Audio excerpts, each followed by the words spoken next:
Sometimes, the most consequential geopolitical decisions are made far from television cameras.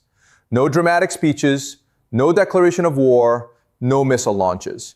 Instead, they unfold along busy commercial sea lanes, where a single encounter can influence global energy markets. One such moment reportedly occurred in the Strait of Hormuz, a narrow maritime corridor connecting the Persian Gulf with the Arabian Sea. Although only a small stretch of water, it serves as one of the world's most important energy gateways, carrying roughly 1/5 of internationally traded crude oil. Any disruption here has the potential to ripple through fuel prices, shipping costs, and supply chains across multiple continents. According to publicly reported accounts referenced in the source material, 2 commercial tankers linked to India encountered patrol boats operated by Iran's Islamic Revolutionary Guard Corps near Larak Island while passing through the strait. Reports indicate warning shots were fired, prompting the vessels to alter course before continuing their voyage. Available reporting stated that no crew members were injured and no confirmed structural damage was reported. Viewed in isolation, the incident might appear limited. For New Delhi, however, it touched a far larger strategic concern. India relies heavily on maritime trade to sustain its economy.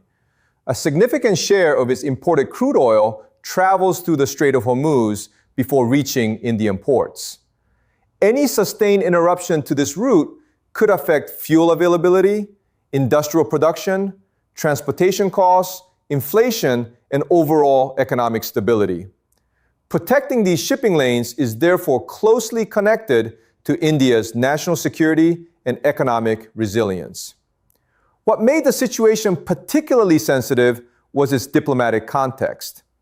The reported encounter occurred shortly after Iranian officials had publicly stated that commercial navigation through the strait would remain open.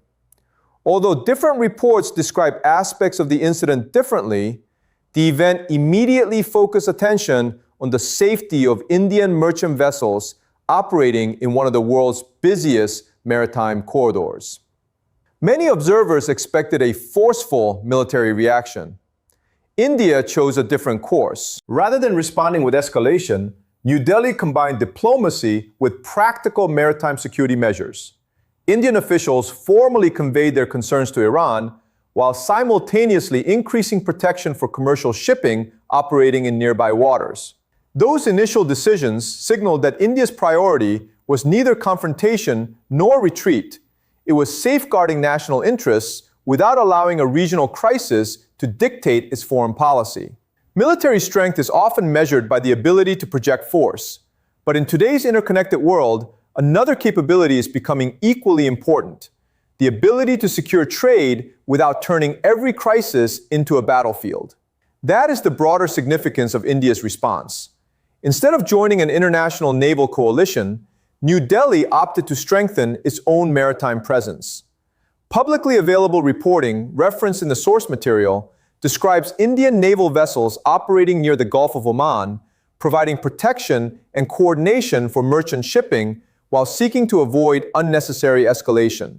The objective was clear: keep commercial sea lanes functioning while retaining independent decision-making. This approach reflects a long-standing feature of India's foreign policy. Rather than rely exclusively on major military alliances, India has generally sought to maintain working relationships with multiple global and regional powers, even when those countries disagree with one another.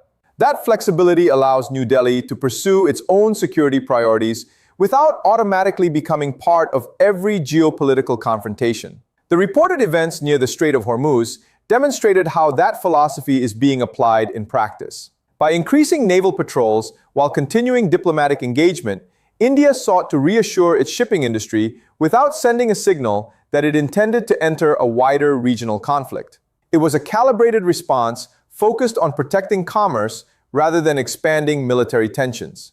The lessons extend far beyond South Asia or the Middle East. The Strait of Hormuz remains one of the world's most important maritime choke points. Any instability along this route can affect energy prices, shipping insurance, freight costs, and global supply chains. Even countries located thousands of kilometers away often feel the economic consequences when one of these critical corridors faces uncertainty. More importantly, this episode highlights how international influence is increasingly shaped by economic resilience as much as military capability. Governments today must protect trade, reassure businesses, support their citizens abroad, and preserve diplomatic relationships, all at the same time. Whether this reported maritime incident ultimately proves to be a turning point is a question history will answer. What is already evident, however, is that global power is no longer defined only by who can deploy the largest fleet, but also by who can safeguard vital economic interests while exercising restraint during periods of international uncertainty.